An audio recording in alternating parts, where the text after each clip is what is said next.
Hi, in this video I'm going to be sharing my well-tested travel tips and planning strategies. Stay tuned.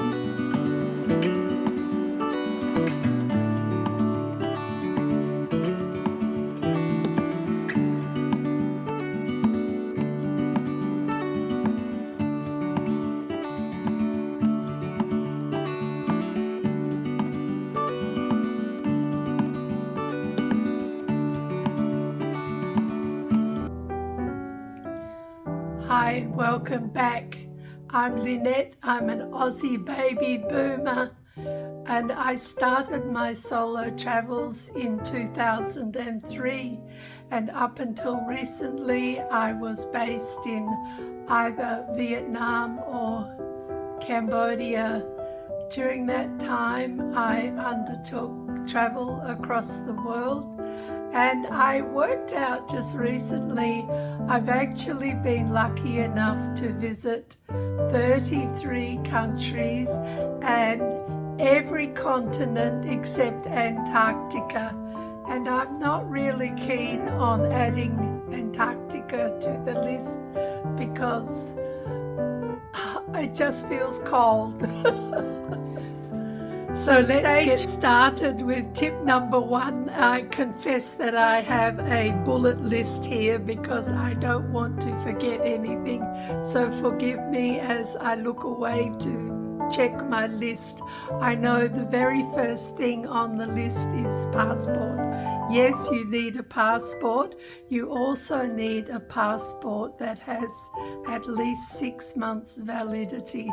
Most countries will insist on 6 months validity. You also will need 2 blank pages. That really depends on the countries you're going to visit, and you could research online to find out if those countries have large visas, or some countries they have stickers that they put in your passport for the visa and they actually take a full page. So that will depend on your travel destination, but 2 blank pages, 6 months validity. The other thing is to look up the visa requirements for the country you're going to. Every country has different requirements for different countries, so you should look at the country's website and see what the requirements are visa-wise for your country. Some countries offer visa-free in certain situations, like if you're a member of ASEAN and so on. And on the topic of booking, you should always check to see if the country you're going to, if you're going to have an extended travel experience, be sure that the country you're going to doesn't require you to have a forward fare booked.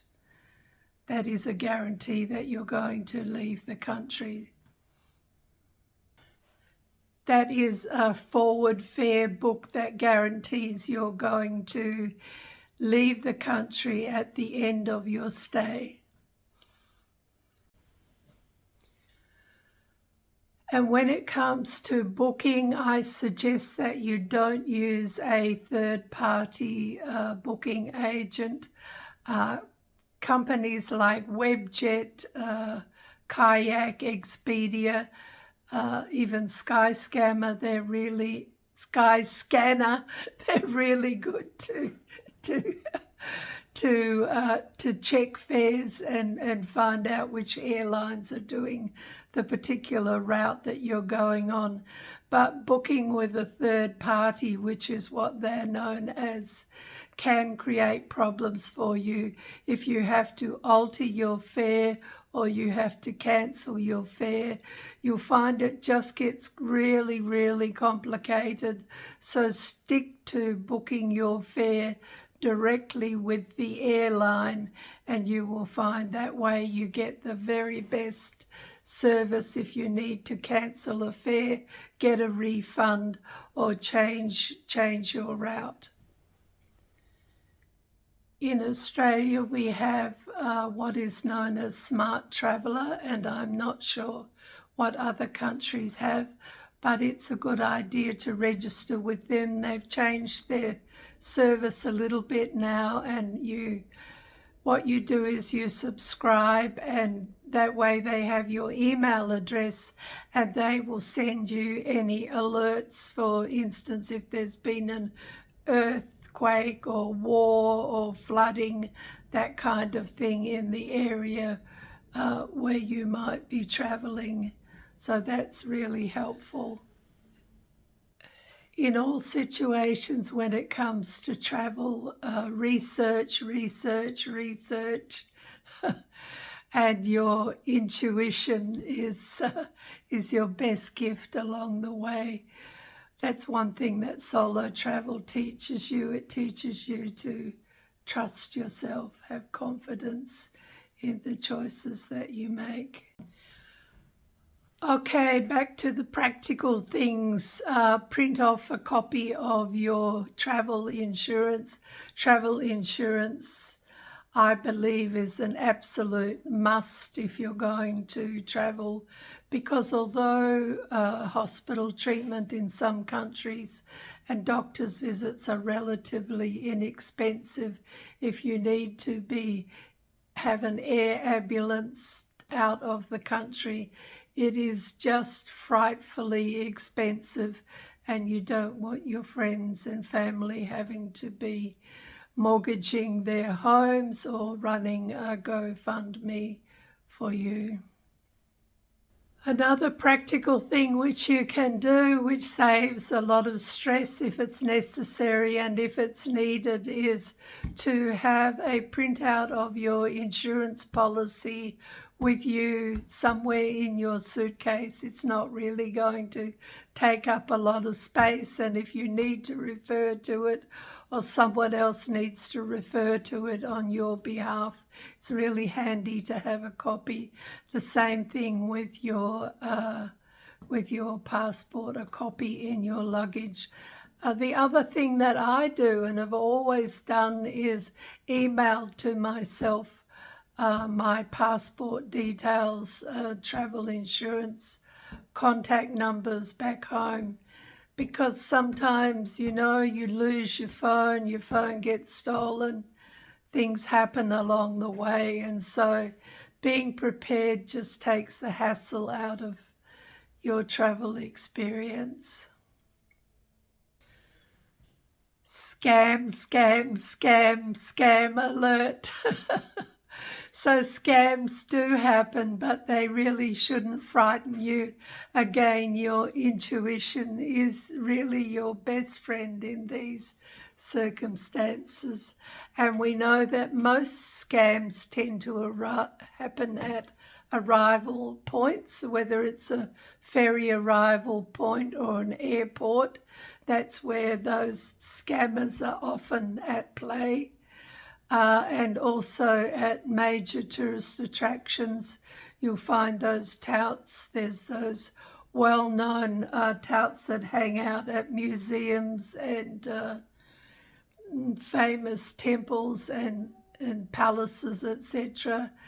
And they will tell you that that museum or that palace is not open on that day, but they have a friend nearby who will take you for a relatively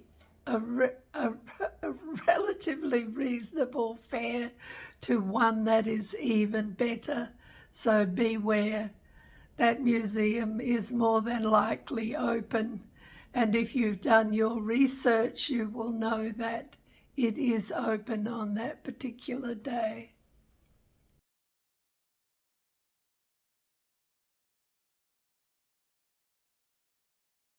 So on the topic of scams, as a very naive 19-year-old, I went to Europe, and in Rome, my friend and I went to the Trevi Fountain. And at the Trevi Fountain, the most handsome young Roman invited me to dinner, and I accepted his invitation and we went to dinner.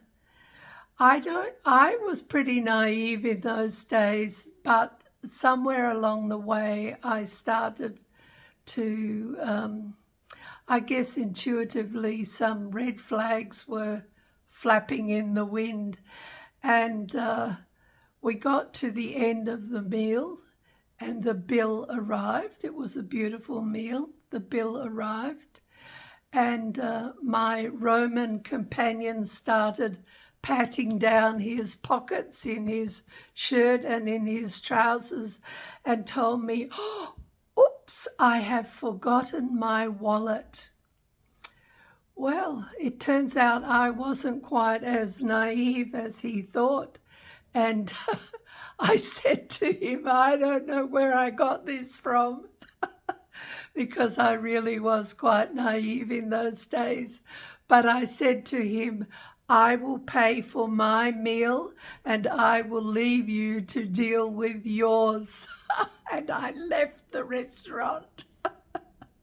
So that was my fabulous experience at the Trevi Fountain in Rome, never to be forgotten.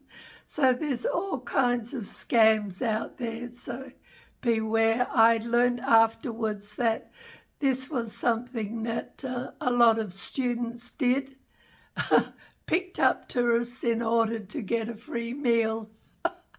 Mine, I don't know if he washed the dishes or what he did, but I got 10 minutes down the road walking, and there he was running behind me. Needless to say, we didn't have a happy conversation.